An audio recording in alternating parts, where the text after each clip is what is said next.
dress says it all. Robin Quivers, queen of all media, in leading her royal procession today down Fifth Avenue. The occasion, a book signing party for her new autobiography, attended by more than 1,000 fans.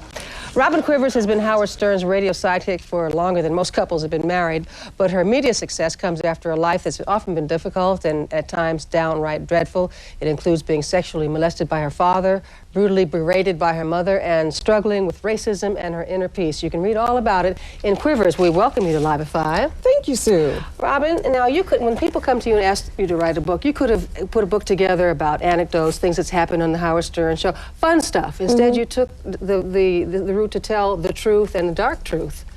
Absolutely. In fact, that's what people approached me about when they first learned of the success of Howard's book.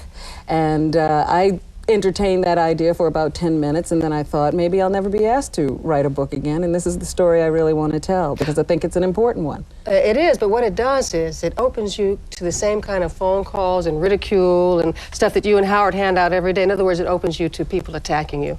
But I'm not opposed to that. No, it's okay? If you can dish it out, you better be able to take it. Well, this is a mighty fine attitude. Now, tell me about how I read that intro, because I understand you and Howard have been counting my mistakes every day. Did I do okay? You did that very well. Did I do that very well. Absolutely. We don't win any money today. now, who was on the high end and who was on the low end? Who was betting that I'd make mistakes and you... It depended on how long we were going. If it was 10 minutes, everybody was low. If it was the whole hour, then it went up. I see. But you know what? I said, should I be insulted? And I said, no, because they're inviting more people to watch. Absolutely. It's like a cross-promotion kind of thing. It was planned, Sue. We want you to be big. Bigger than ever. That's big right. as you. Absolutely. The most popular radio personality in all of America, female personality. How does that ring to you? It sounds real good. It sounds real good. Is that true? That's what they say in the books and the newspapers and everything. But speaking of ridicule, this is what I want to know. Who is in charge of the liner notes or the stuff that's put on the back of the book, like from Glamour and New York Magazine? Actually, I was. Why would you include negative stuff? For instance, why would a black woman serve as a sidekick to the notorious disc jockey who makes women and minorities the butt of jokes? Which is a question that a lot of people ask you. Absolutely, but the answer to that question is in the book, and I also wanted people to know when you're out there and when you do what we do, you open yourself up to ridicule and lampooning and some really vicious attacks. And it's not an easy position to be in if everything's working for you. So it's not an easy position to be in when you're compromised in some way. Well, now you're handling it very well when you're speaking about it, but in your heart sometimes, doesn't it hurt? It hurt a long time ago. It used to go right in, but you build up shields and defense mechanisms and coping mechanisms, and I now understand that we do rile people up, and it comes from an emotional base, and it really has nothing to do with me. You opened up the whole story of your life and your parents' life. What is the reaction to the book from your parents? Well, my parents have been dealing with it as well as they can. This was not an easy story for them to have made public, of course.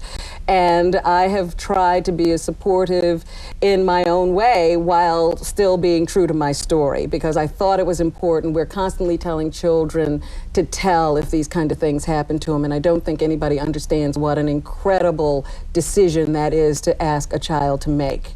And I wanted people to know what it was like at 11 years old to have to make that decision. So I couldn't not tell the story. It was the purpose. Your father has no reaction, of course. Well, actually, he does. You know, I thought he didn't. And then after the book was in print, I sent it to them before it came out. And the three of us sat around and talked about it. And my father was more alert than he's been in a couple of years. I was going to say, because I got the impression that he was senile and well, he sort of perked up for that. Maybe it was an adrenaline thing. Sorry. So you discussed this with both parents before the book was published, so that they were able to get themselves ready. Do you envision a time, since you're such a big personality now, do you envision a time when you would leave Howard Stern and do your own thing? He's watching. As long as we're having fun, I don't see any reason to leave. Would you leave a thing that you really love doing every day and people you love doing it with? No, but I would try to make sure that I was making as much money as everybody else was. Well, these are considerations. I'm just trying to help, Robin. That's all I know, I'm here sir. I know you're on my side.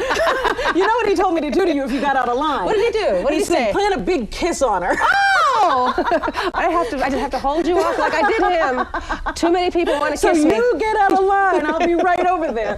And now let's talk about your hair a little bit. Yes. Everybody said we've seen it. We My showed long, it. Do you like- luxurious hair. It looks wonderful. Thank it you, looks thank you. wonderful. Is this going to be it? This is it. I wanted to dread my hair for a long time, and I found a way to do it without waiting.